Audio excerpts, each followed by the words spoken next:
And this should be an interesting matchup. We've got Zero, who is currently the best Zerg, I think, going up against Sharp, who looked really strong last year, but has kind of been slumping, I think. Every time I turn on his stream, there seems to be something going wrong for him. So I'm curious to see if he's got something special planned for us, or is it just going to be an easy victory for Zero. I really think Zero is the best right now. I always am a big fan of Zero, Larva, Sulky, Effort, but with Effort gone and Sulky kind of... I think he's come back now, playing a little bit, but definitely not playing as much as before. Really, the Zerg hope lies on Zero, and he just won ASL, so he's definitely a monster right now. Now, we do have Polyploid as our map, and Sharp did get top left, which is a map, or which is a position that you can wall on, but your units will pop out on the wrong side, so he will have to be careful of that. If he was playing somebody like Shine, who is known to 4-pool or 5-pool or do 7-pool or something super aggressive, I think it would not be very wise to wall. But instead, none of that matters because he is just going for depot in the main. Now, what will Zero do? Because lately on the ladder, I've been running into a lot of 3-hatch play. And usually when you see deviations from the norm, which has been 2-hatch for the past 6 or so months, it generally means that the pros have started to do that too.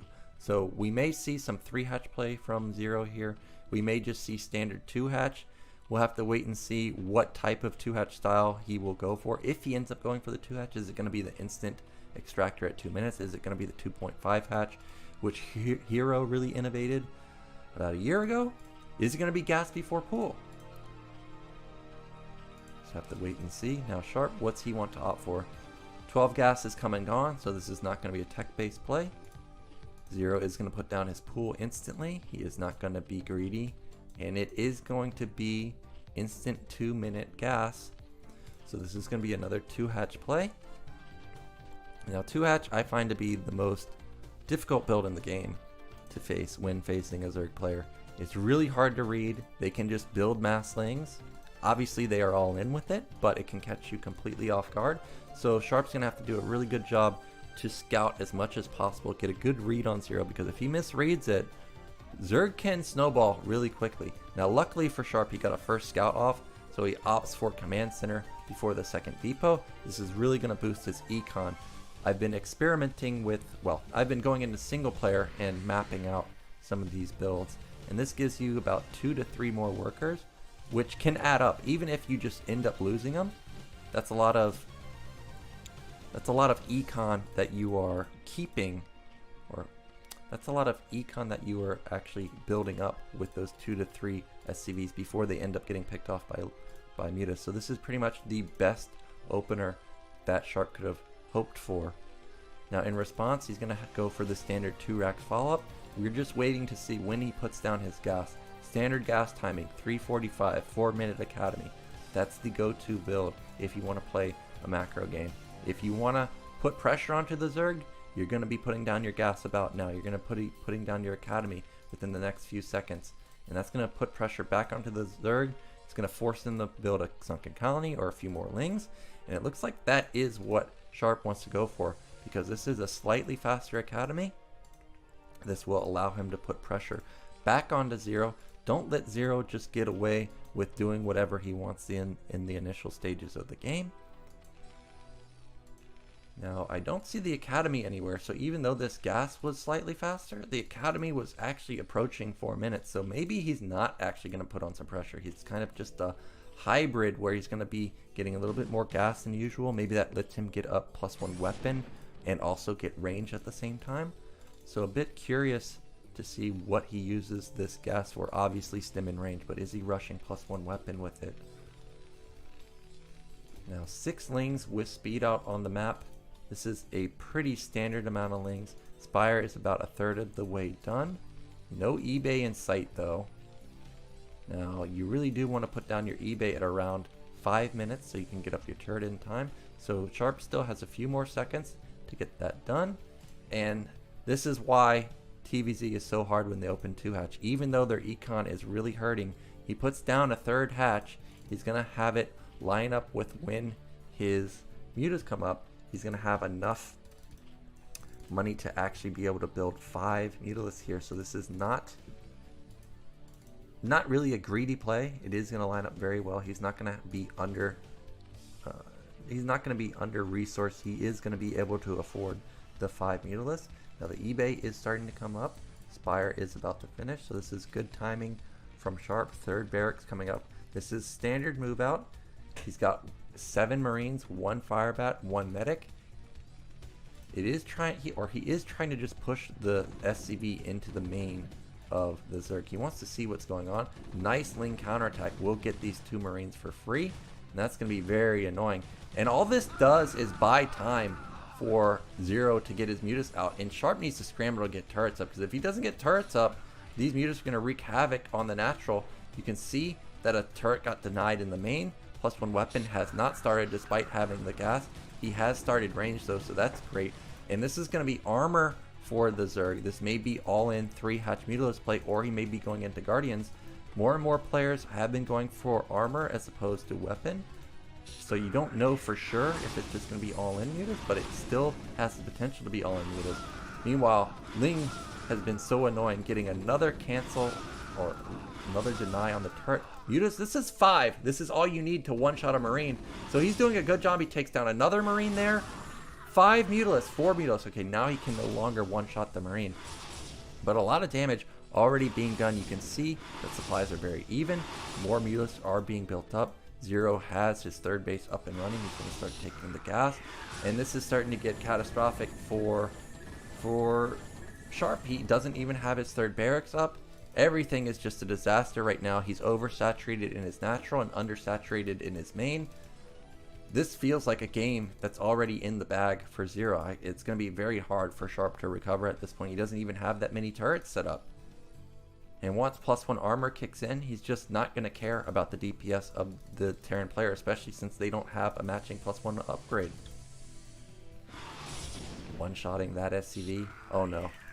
Okay, he is not going to fight in the ramp. That's a good move from Sharp to actually be able to get up here, but this is just game-ending damage.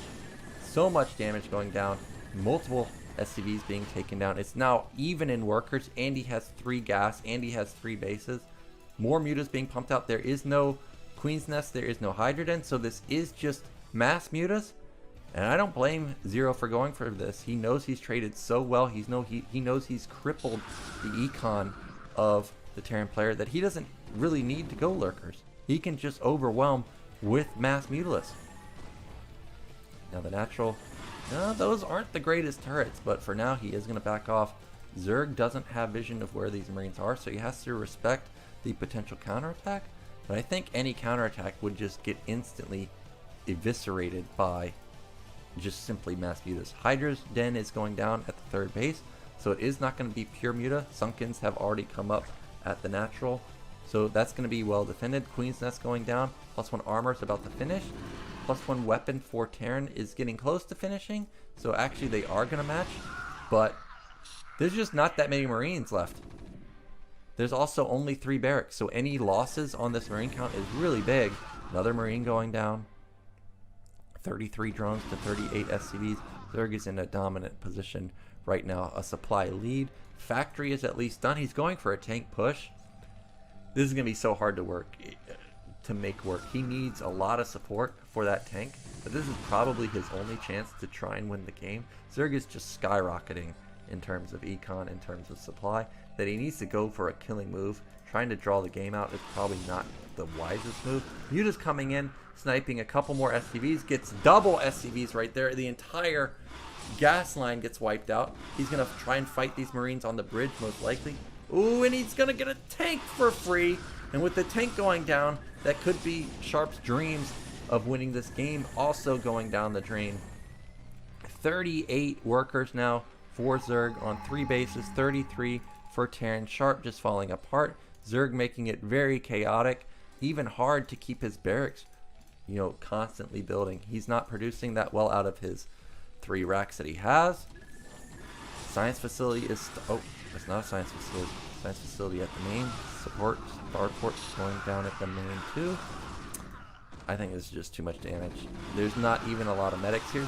They're really just out of position, and Zerg is just putting on a clinic on how to pick apart Terran. Zero. This is why he's the ASL champion, man. He's just crushing it. He's dealt so much damage. And these chokes that Terran is fighting in, this is not where you want to fight. 20 supply lead now. Zero can do almost whatever he wants. He could go into Greater Spire. He could go into Ultras. He could go into Defiler Mound. It really doesn't matter. He's got Nidus coming up, so if there was even some type of attack coming across the map, he could instantly reinforce either position. The Mutas are still alive. He started to go into lurker play. Once Darkstorm comes up, it's probably lights out because there's only one vessel, and even if he gets up to 3, it's not going to be in time, I think, to defend this amount of lurkers.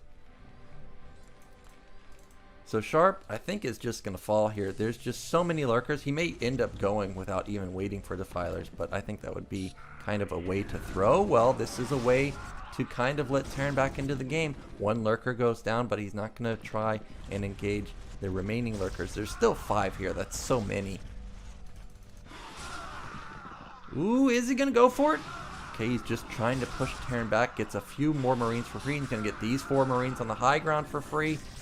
Everything going wrong for Sharp. Macro hatch even started for Zero. 2 macro hatches plus 1 armor is going to be done in the next few seconds for Zero. Consume is done in about 30 seconds. He's got a drone going to bottom right to start taking his 4th base. Everything going perfectly well for Zero. Only 1 irradiate, as I said, and if he irradiates this lurker, there's still 4 left. There's still 6 left now. So he really, oh, and he can't lose the vessel. And with the vessel going down, 100% this game is done. He has no counter to Darkstorm at all. Where is the Defiler? There it is.